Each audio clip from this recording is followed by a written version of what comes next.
আসসালামু আলাইকুম everyone, মজিদাস cooking চ্যানেলে তোমাদের সবাইকে স্বাগত জানাই। আজকে আমি তোমাদের সাথে শেয়ার করব সরিষার শাক দিয়ে মাছ দিয়ে একটা তরকারি।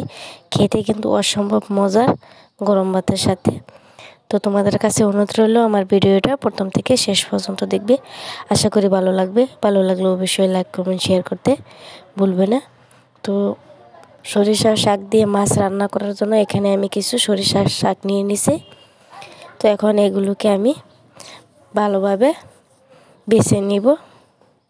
তোমরা চাইলে এটা কুচি কুচি করে কেটে নিতে পারো। তো আমি কুচি কুচি করব না, আমি এইভাবেই রান্না করব। দেখো আমি কিভাবে শাকগুলো বেছে নিব। এভাবে সবগুলো বেছে নিয়েছি, বেছে নেওয়া হয়ে গিয়েছে। তো এখন এগুলোকে ভালোভাবে জল দিয়ে ধুয়ে নিব 2-3 বার।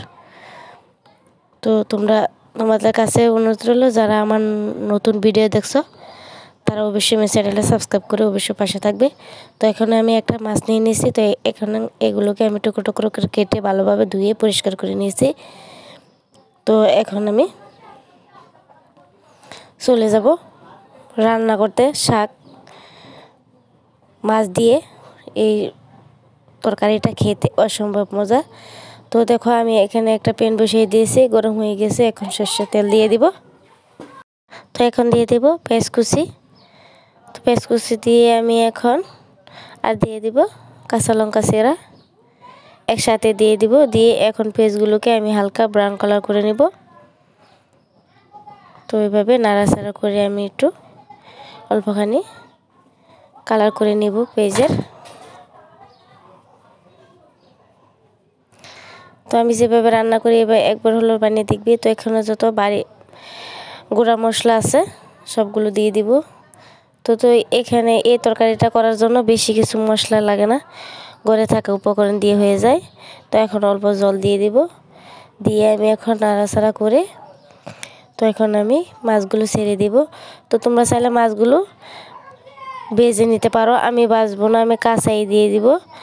তো এখন আমি মাছগুলোকে অল্প সিদ্ধ করে আমি মাছগুলোকে উঠিয়ে নিব। তো এখন আমি সবগুলো মাছ দেওয়া হয়ে গিয়েছে। তো আমি যেভাবে রান্না করি তোমরা একবার হলো এভাবে রান্না করবে, খেতে কিন্তু অসম্ভব মজা। তো দেখো আমি মাছগুলো হয়ে গিয়েছে, হাফ সিদ্ধ হয়ে গিয়েছে। তো এখন এইগুলোকে আমি উঠিয়ে নিব, উঠিয়ে কাঁটাটা ছাড়িয়ে নিব মাছ থেকে। তো কাঁটাটা দিবি না, সুন্দরভাবে ছাড়িয়ে নিবে। তো আমার মাছগুলো উঠিয়ে নিয়েছি। তো এখন আমি সরিষার শাকগুলো ভালোভাবে ধুয়ে এখানে দিয়ে দিব।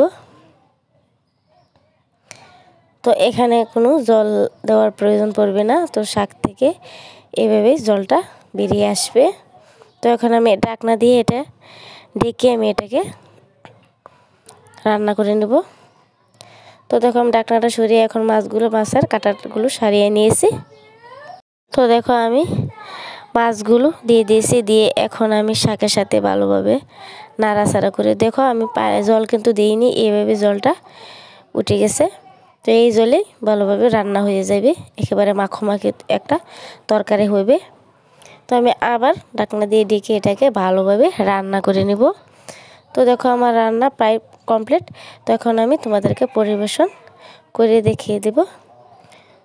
তো দেখো আমি এখানে একটা মিক্সিং বোল নিয়ে নিয়েছি। তো এখানে আমি পরিবেশন করে নেব তরকারিটা।